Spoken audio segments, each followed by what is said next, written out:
میں دعوے سے کہتا ہوں کہ یہ کہانی پوری سننے کے بعد آپ کی آنکھوں میں آنسو آ جائیں گے۔ جی ڈاکٹر صاحبہ کیا ہوا؟ لیڈی ڈاکٹر کے آپریشن تھیٹر سے نکلتے ہی میں کرسی سے اٹھا اور تقریباً بھاگتے ہوئے ڈاکٹر صاحبہ کے پاس پہنچ کر ڈرتے ڈرتے اپنی بیگم کی خیریت دریافت کی تو ڈاکٹر صاحبہ نے چہرے پر مسکراہٹ سے جاتے ہوئے کہا، مبارک ہو، اللہ نے آپ کو بیٹی سے نوازا ہے اور آپ فکر نہ کریں، آپ کی بیٹی اور بیگم دونوں کی حالت خطرے سے باہر ہے، لیکن ایک بری خبر یہ ہے کہ آپ کی مسز دوبارہ سے ماں نہیں بن پائیں گی۔ ڈاکٹر صاحبہ یہ کہہ کر آگے بڑھ گئیں اور میں اپنی جگہ سکتے میں کھڑا رہ گیا۔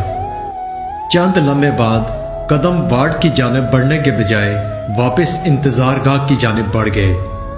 نرس نے دوسرے دن مجھے اپنی بیگم کے ساتھ ملنے کی اجازت دی تو نہ چاہتے ہوئے بھی میں اپنی بیگم کے کمرے کی جانب چل دیا، جہاں میری بیٹی، میری رحمت اور میری بیگم بیڈ پر موجود تھی۔ میرے پہنچنے پر بیگم نے ہلکے سے آنکھیں کھولی اور ہلکی سی مسکراہٹ کے ساتھ میرا استقبال کیا۔ میں نے بھی جواباً مسکراہٹ چہرے پر سجا دی جس میں کوئی خلوص شامل نہ تھا۔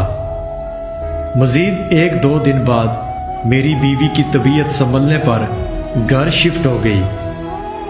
گھر میں اپنی بیگم کی خدمت کے لیے ایک نرس کی خدمات لی جو ہمہ وقت وہاں موجود رہتی۔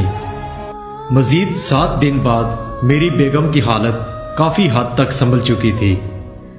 دفتر سے واپسی پر میں نے بوجھل دل سے بیٹی کو اٹھایا اور پیار کرنے کے بعد دوبارہ سے سلا دیا۔ کھانے کے دوران میں خاموشی سے کھانا کھاتا رہا۔ نوالا منہ میں ڈالنے ہی لگا تھا کہ اسی دوران میری بیگم نے مجھ سے سوال کیا کہ ہماری بیٹی کا نام کیا ہوگا۔ میں ایسے کسی سوال کے لیے ذہنی طور پر تیار نہیں تھا۔ میں نے نوالا منہ میں رکھا اور سر اٹھا کر کہا، ہاں نام کیا ہوگا، اور پھر سوچتے ہوئے جواب دیا کہ جیسے آپ کو مناسب لگے۔ اس نے پھر سے مسکراتے ہوئے کہا، ارے نہیں، آپ بھی کچھ کہیں نا۔ میں نے تھوڑی دیر خاموش ہونے کے بعد کہا کہ چلیں حنا رکھ لیں۔ اس نے کچھ اس انداز سے میری ہاں میں ہاں ملا دی جیسے وہ مجھ سے متفق نہ ہو۔ وقت گزرتا گیا اور یہ وقت میں کس درد میں گزار رہا تھا یہ میں اور میرا اللہ جانتا ہے۔ ایک دن دفتر سے میں واپس آیا تو بیگم نے کہا کہ سنیے، حنا نے چلنا شروع کر دیا۔ بیگم کے کہنے پر میں نے مصنوعی خوشی کا اظہار کر دیا۔ میرے دل میں کبھی بھی اپنے جگر گوشے کے لیے ذرا سی بھی محبت نہیں جاگی تھی۔ اس دوران رفتہ رفتہ میری طبیعت میں چڑچڑاپن آتا گیا۔ میں جو اپنی بیگم سے بے انتہا محبت کرتا تھا اب اس سے دور رہنے لگا تھا۔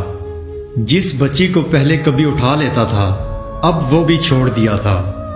میری بیوی میرے اس رویے پر حیران تھی۔ اس نے میرے اس رویے کے بارے میں مجھ سے کئی بار بات کی مگر میں ہر بار ٹال دیتا تھا۔ پہلے تو وہ خاموش ہو جاتی تھی، لیکن ایک دن جب اس نے مجھ سے کہا کہ آج وہ ہر حال میں اس کی وجہ دریافت کرے گی تو میں طیش میں آ گیا اور اس کو انتہائی سخت باتیں سنا دی اور ساتھ ساتھ اپنا کمرہ بھی علادہ کر لیا۔ میری بیوی پریشانی کے عالم میں کھڑی رہ گئی۔ وہ سوچ رہی تھی کہ ایسا کیا ہوا کہ نوبت یہاں تک آ گئی۔ میری بیوی نے کئی بار مجھے اللہ کے واسطے دیے، بچی کے واسطے دیے اور اپنے ناکردہ گناہوں کی معافی مانگی، لیکن میری طبیعت نے مجھے اس بات کی اجازت نہ دی کہ میں اس کے وہ گناہ معاف کر دوں جو اس نے کبھی کیے ہی نہیں۔ ایک رات میں اپنے کمرے میں سویا ہوا تھا کہ میری بیوی نے دروازہ کھٹکھٹایا اور مجھے پکارتے ہوئے کہا، جلدی دروازہ کھولو۔ لیکن میں نے کروٹ بدلی اور اسے برا بھلا کہتے ہوئے آنکھیں بند کر لی۔ چند لمحے گزرنے کے بعد اس نے دروازہ زور سے بجایا اور پھر سے آواز دی جو قدرے تیز تھی۔ کہنے لگی،